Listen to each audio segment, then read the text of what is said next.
एक घास प्रेमाचा खास तुमच्यासाठी. चला तर मग आज आपण बिसीबिळी अण्णा म्हणजेच एक भाताचा नवीन असा प्रकार बघणार आहोत. तो मूळचा कर्नाटकमधील भाताचा प्रकार आहे. तर आता आपण रेसिपीला सुरुवात करूयात. तर इथे 2 वाटी तांदूळ घ्यायचेत आणि ज्या वाटीने तांदूळ घेतले होते ना त्याच वाटीने आपल्याला 1 वाटी तुरीची डाळ घ्यायची आहे आणि तुरीची डाळ स्वच्छ धुवून घ्यायची आपल्याला इथे. नंतर 1 ग्लास पाणी घालायचं आहे. दुसरीकडे आपल्याला तांदूळ स्वच्छ धुवून घ्यायचे.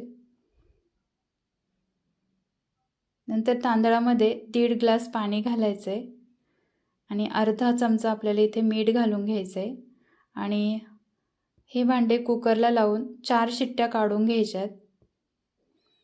तर कुकरच्या शिट्ट्या झाल्या की कुकर थंड होतोय तोपर्यंत फोडणीची तयारी करूया.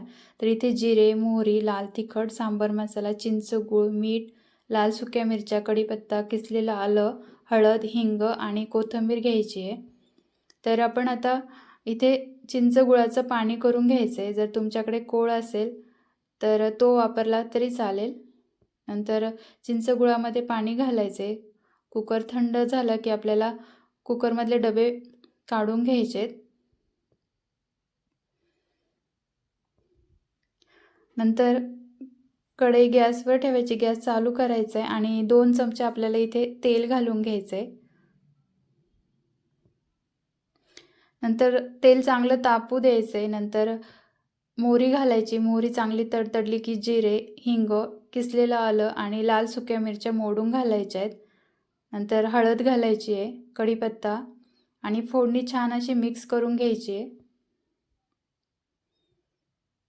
नंतर आपल्याला इथे शिजवलेली डाळ चांगली घोटून घ्यायची आणि फोडणीमध्ये घालायची आहे. नंतर 2 ग्लास पाणी घालायचे, मिक्स करायचे. तर इथे आपल्याला चिंच गुळाचं पाणी घालायचं आहे, सांबर मसाला आणि लाल तिखट आणि खूप सारी कोथिंबीर घालायची आणि 1 उकळी येऊ द्यायची. उकळी आली की लगेच आपल्याला इथे शिजवलेला भात घालायचा आहे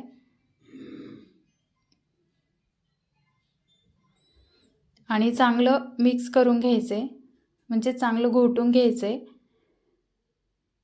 तर इथे आता आपल्याला चवीपुरतं मीठ घालायचं आहे. तर आपण तांदूळामध्ये पण मीठ घातलं होतं म्हणून बेताचंच मीठ घालायचं आहे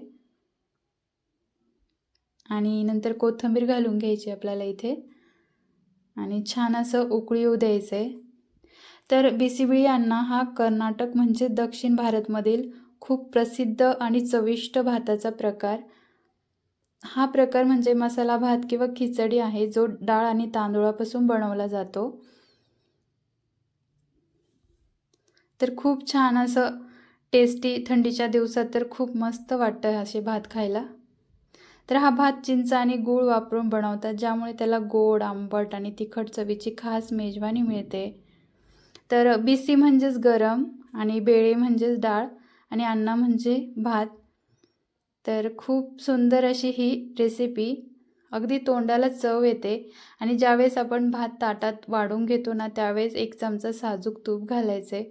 खूप चविष्ट लागतो हा भात.